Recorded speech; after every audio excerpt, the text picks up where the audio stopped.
Les marchés financiers avec IG Markets, CFD Trading. Bonjour, c'est Gilles du site boursicoté.com. Voici l'analyse technique des principales paires de devises du marché Forex, ainsi que l'analyse de l'or et du pétrole pour les matières premières. Et on commence tout de suite avec l'euro-dollar. L'euro-dollar qui, en cette journée, donc c'était jour férié aujourd'hui sur le marché américain et sur le marché anglais. Donc quand on sait que Londres est la capitale mondiale du marché Forex, et bien en fait on va le voir avec les principales crosses de devises que je vous propose et même les matières premières, que les mouvements ont été très très limités, pas de grosses nouvelles non plus aujourd'hui, malgré la résurgence du problème grec qui est un peu dans toutes les têtes.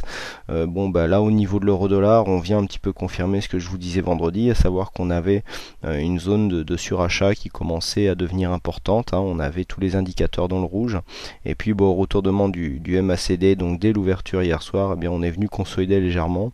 Il n'y a pas de quoi fouetter un chat. On est parti d'un plus haut à 1,4333 pour venir ici tester des points bas à 1,4250.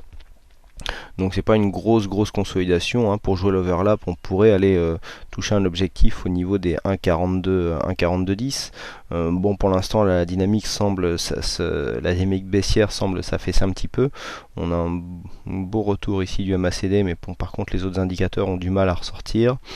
On pourrait très bien venir marquer une petite pause et puis repartir donc en dynamique haussière.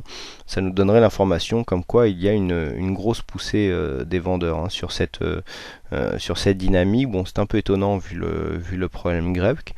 Mais les marchés ont toujours raison, donc on surveille les signaux techniques. Là, pour l'instant, on serait parti sur une petite dynamique haussière, puisqu'on est venu caler ici sous la résistance d'un 42,10, mais qu'on voit bien qu'on est sur un début de retournement, puisque nous avons franchi, donc nous sommes sortis de ce trend baissier par le haut. On est revenu chercher ici la zone de résistance comme un support, avant de repartir à la hausse. Alors c'est vrai que c'est pas très dynamique, mais il faut voir, là, après cette phase de consolidation, on peut venir chercher jusqu'à un 42,10, comme j'ai déjà dit. Et puis donc l'objectif, ça sera la cassure ici de la zone des 1,4340. Alors bien sûr, cela en fonction de vos plateformes. On a eu des petites discussions ce week-end sur différences de cotation qu'il peut y avoir d'une plateforme à l'autre. Faut savoir que le marché Forex est ouvert 24 heures sur 24, 7 jours sur 7. Les plateformes non professionnelles, je dirais, ferment. Mais les marchés sont toujours ouverts et donc réservés aux professionnels. Donc il suffit qu'il y ait des différences d'heures de clôture entre deux plateformes, et donc les cotations ne sont pas les mêmes pour le week-end. Donc c'est ce qui peut expliquer des fois certaines différences. Et même d'une plateforme à l'autre dans la journée, on peut avoir des différences de 5-6 pips. C'est pas rare entre deux plateformes. Donc les points que je vous donne, surtout, il faut essayer de les retrouver sur votre plateforme personnelle pour pouvoir les trader, puisque à quelques pips près, des fois les points peuvent ne pas correspondre. On passe tout de suite au câble. Donc le câble avec là aussi une belle dynamique haussière. Donc comme je vous disais vendredi, on voit bien que par rapport, et ça sera confirmé avec le dollar yen, qu'en ce moment c'est plutôt le dollar qui est en dynamique baissière, puisque l'euro-dollar et la livre sterling montent, alors que le dollar yen, on le verra tout à l'heure, est plutôt sur un flux court terme baissier. Alors là, nous sommes sortis du trend par le haut, et puis un peu comme sur l'euro-dollar ici. Pourtant le signal avait été donné un peu plus tôt ici au niveau du MACD. On avait un gros. Alors là, par contre, on a une plus grosse dynamique, parce qu'on voit que même avec un gros surachat et les indicateurs qui commencent à se retourner, on n'est pas venu descendre tout de suite, puisque si on prend les premiers signaux de retournement, on était là, on était à 1,63. Donc quand je vous dis, aucun indicateur n'est parfait, même si la plupart du temps on a raison, mais ce n'est pas toujours le cas. C'est-à-dire que là on a eu un signal, on a eu un deuxième signal ici, on a eu un troisième signal ici, et même là, pourtant ici on voit bien les histogrammes qui deviennent rouges, et bien on a continué à monter. Donc là, quand on a des faux signaux comme ça qui s'enchaînent, ça veut dire qu'on a une forte dynamique, donc il y a fort à parier qu'après une petite zone de consolidation, alors là on consolide pas énormément, on vient chercher le support d'un 64,50. Si on cassait, on pourrait revenir chercher l'overlap ici au niveau des 1,63. Mais pour l'instant, on a l'air d'être vraiment très dynamique, et donc on pourrait rebondir sur cette zone des 64,50 pour repartir à la hausse et repartir assez forte. Donc si on se servait de cette zone des 1,6450 comme support pour recasser tout de suite les 1,6520, eh bien ça serait preuve d'un gros dynamisme haussier en ce qui concerne cette paire de devises. Donc on passe tout de suite au dollar-yen. Dollar-yen, comme je vous le disais, nous voyons bien ici que le dollar-yen est en phase baissière, puisque donc ça prouve bien que le dollar baisse. Donc on a une baisse ici en fin de semaine, et depuis l'ouverture on consolide légèrement. Donc là c'est bien visible, on a le même genre de signal ici qui est retourné. Beau retournement ici, bien net par contre, un signal bien net sur le dollar-yen, avec une forte zone de survente, et on ne remonte pas beaucoup. Donc un peu comme le câble tout à l'heure, là on serait reparti sur une dynamique baissière assez forte, puisque même quand les indicateurs sont en survente, eh bien on vient très peu consolider. Si on trace un Fibo de cette zone, pour l'instant c'est même pas sûr qu'on ait entamé la zone des 23,6. Voilà, non, puisque les 23,6 ici sont à 81,06, donc pour l'instant 81,07 pardon, donc pour l'instant on n'a même pas consolidé du tout. On pourrait très bien repartir en dynamique baissière malgré un fort signal de retournement. Et bien là ici on voit bien qu'il y a une grosse pression vendeuse donc sur le dollar actuellement.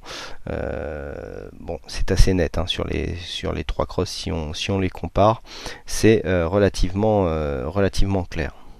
Donc ici on est sur un support, alors attendez, on va enlever ce Fibo s'il veut bien partir, voilà. Donc ici on est venu s'appuyer sur le support des 80-70, on remonte légèrement mais la dynamique pourrait très bien reprendre, on pourrait revenir chercher ici la zone des 81 à 20 qui est une zone de mini overlap, pourquoi pas 80-35 si ça consolide un peu plus fort, mais il y a fort à parier que la dynamique baissière reprendra très bientôt. On continue avec l'or qui continue donc suite à sa cassure baissière ici à prendre l'ancien support comme une résistance.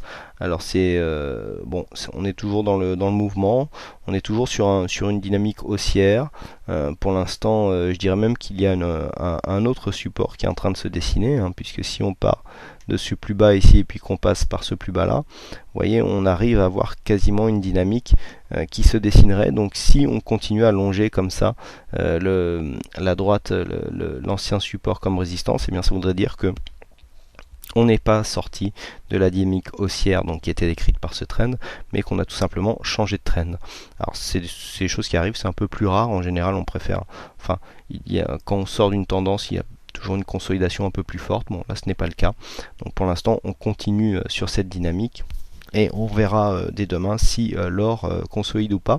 Donc on a cassé la zone ici des 1526, on est là quasiment sur les 1540, donc c'est une zone de résistance normalement qui est assez, elle n'est pas majeure, mais bon, en général elle est pas mal travaillée.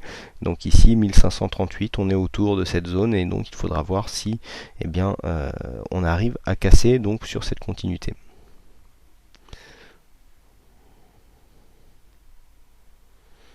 Et on termine par le pétrole, donc le pétrole qui fait du surplace depuis l'ouverture d'hier, puisque nous sommes toujours dans une zone qui se situe entre 101,25 et 99,80 pour le baril de brut léger américain. Bon, pas vraiment une grosse dynamique, aucun mouvement exploitable à mon goût. On a juste cassé ici une petite dynamique haussière, on a cassé le support. On n'est pas venu consolider, donc pour l'instant pas grand chose à dire. On est toujours dans cette formation en range sur le pétrole. Donc maintenant là les Fibos ne servent plus à rien. On est vraiment capé à la hausse dans la zone des 101,50, 102, et puis il y a un petit floor là à la baisse entre 96,30 et puis dans les extrêmes points bas 95,40 on va dire. Voilà, ça fait maintenant quasiment un mois non, 3 semaines qu'on est enfermé dans cette tendance de stabilité.